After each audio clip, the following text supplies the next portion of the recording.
नरेंद्र मोदी नहीं रहेंगे प्रधानमंत्री, केंद्र में बदलेगी सरकार, भाजपाइयों में मचा हड़कंप। प्रधानमंत्री नरेंद्र मोदी अब अतीत बनने वाले हैं, भविष्य में वह प्रधानमंत्री नहीं रहेंगे। अब बीजेपी एक भी चुनाव नहीं जीत पाएगी, उसके हिस्से हार ही हार आएगी। आपको बता दें कि राहुल गांधी ने पीएम मोदी और बीजेपी दोनों को लेकर बड़ा दावा कर दिया है। वैसे भी राहुल गांधी पहले ही ये बात कह चुके हैं कि 10 महीने के अंदर मोदी सरकार गिर जाएगी। मोदी सरकार का काउंटडाउन शुरू हो चुका है और जिस तरह से छात्र मोदी सरकार के खिलाफ गुस्से में दिखाई दे रहे हैं, उसके चलते ये माना जा रहा है कि 10 महीने नहीं बल्कि उससे बहुत पहले ही मोदी सरकार गिर सकती है। अगर सरकार जिद पर अड़ी रहती है तो अपना ही नुकसान करेगी। राहुल गांधी ने इसे लेकर बड़ी चेतावनी दे दी है। तो क्या कुछ कहा है राहुल गांधी ने, जानेंगे। फिलहाल आपको बता दें कि कांग्रेस सांसद राहुल गांधी लगातार छात्रों के समर्थन में आवाज उठा रहे हैं और अब एक बार फिर उन्होंने युवाओं के मुद्दे उठाए हैं। नीट पेपर लीक समेत मुद्दों को लेकर सरकार पर हमलावर कांग्रेस सांसद राहुल गांधी ने प्रेस कॉन्फ्रेंस की और छात्रों की 3 मांगों पर जोर दिया। इस दौरान उनके साथ आयशा चीफ, नेहा बोरा और उनकी टीम के साथ दिखाई दी।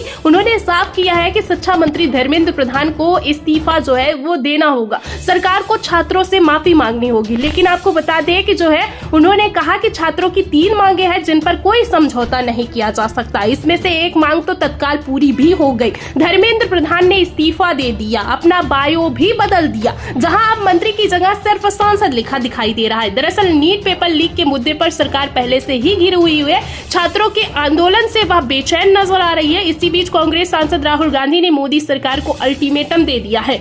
नीट पेपर लीक समेत तमाम मुद्दों को लेकर कांग्रेस सांसद राहुल गांधी ने प्रेस कॉन्फ्रेंस की और सरकार पर तीखा निशाना साधा। राहुल ने अनशन करने वाले छात्रों के साथ मीटिंग की, इसकी जानकारी उन्होंने दी और छात्रों की मांगों का जिक्र करते हुए कहा कि मोदी जी अपने फ्रेंड को एक मंत्रालय से हटाकर दूसरे में बैठाकर बचाने की आपकी साजिश देश के और भारत की जनता को मंजूर नहीं है। आपको बता दें कि राहुल गांधी यही नहीं रुकते, उन्होंने आगे कहा कि धर्मेंद्र प्रधान भ्रष्टाचार और देश के एजुकेशन सिस्टम के बर्बादी के चिन्ह और को छात्रों की जान जाने की जिम्मेदारी लेने को तैयार नहीं है। उन्हें अब किसी और जिंदगी की उजाड़ने नहीं देंगे। धर्मेंद्र प्रधान को कैबिनेट से जाना ही पड़ेगा, यह नॉन नेगोशिएबल डिमांड है। ये 3 नॉन नेगोशिएबल पॉइंट्स हैं इनके। पहला कि धर्मेंद्र प्रधान को हटाया जाए, कैबिनेट से निकाला जाए। बीजेपी के कैबिनेट में चर्चा हो रही है कि सोल्यूशन है कि धर्मेंद्र प्रधान को दूसरी मिनिस्ट्री में डाल दो। यह किसी के लिए एक्सेप्टेबल नहीं है। धर्मेंद्र प्रधान चिन्ह है, सिंबल है, जो हमारे स्टूडेंट्स के साथ किया गया है, जो इनको मारा गया उसका चिन्ह है, उसको हटाना पड़ेगा। पहली डिमांड। तो आपको बता दें कि राहुल गांधी ने बताया कि ये मांगे उन्होंने खुद नहीं बनाई बल्कि देश भर के छात्र ये मांग कर रहे हैं। खबर मिल रही है कि सरकार धर्मेंद्र प्रधान को शिक्षा मंत्रालय से हटाकर किसी दूसरे मंत्रालय में भेजने पर विचार कर रही है। ये पूरी तरह से गलत। इनके यहाँ पे लिगामेंट टेयर हुआ है। कल मैं एक युवा को लाया था जिसको छर्रे लगे हैं, आंख में छर्रा लगा है, शायद वो देख ना पाए।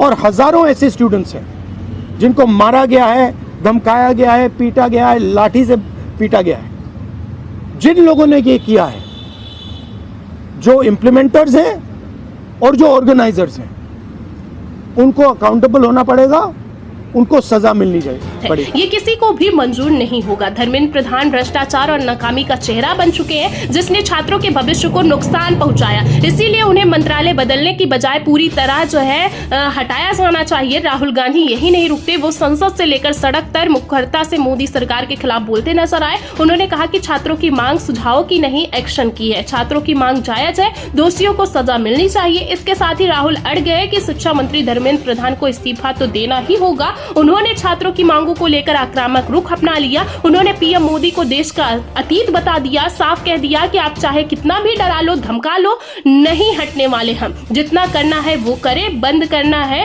करो, धमकाना है धमकाओ, कुछ करना है करो, हम नहीं हटने वाले। आपको बता दें कि धर्मेंद्र प्रधान के इस्तीफे से ही मोदी सरकार बचकर नहीं निकल पाएगी। उसे अब 12 साल का हिसाब देना होगा। यानी कि अब पीएम मोदी की कुर्सी पर भी संकट गहरा रहा है। अब पीएम मोदी के इस्तीफे की मांग शुरू हो गई है। कहा जा रहा है कि कि अब अगला नंबर पीएम मोदी और गृह मंत्री अमित शाह का है। उन्हें भी अपनी कुर्सी छोड़नी होगी। अगले साल 5 राज्यों में विधानसभा चुनाव होने हैं। ऐसे में जरूरी है कि देर होने से पहले सरकार युवाओं की मांगे मान ले, नहीं तो सरकार को इसका बड़ा खामियाजा भुगतना पड़ सकता है। तो शायद सरकार ने सोचा भी नहीं होगा। इस बीच सभी की नजरें सरकार के ऊपर बनी हुई है कि आखिर अब आगे क्या होने वाला है, क्योंकि 2 बार युवाओं की मांगों को लेकर सरकार और कॉकरोच जनता पार्टी के नेताओं के बीच बातचीत हो चुकी है, लेकिन अभी तक कोई हल नहीं निकला है। ऐसे में जो भीड़ बढ़ रही है उसका कहना है कि जब तक उनकी सभी मांगे पूरी नहीं की जाती तब तक वह पीछे नहीं हटेंगे। फिलहाल आपको बता दें कि एक मांग तो मान ली गई है और धर्मेंद्र प्रधान ने इस्तीफा दे दिया है।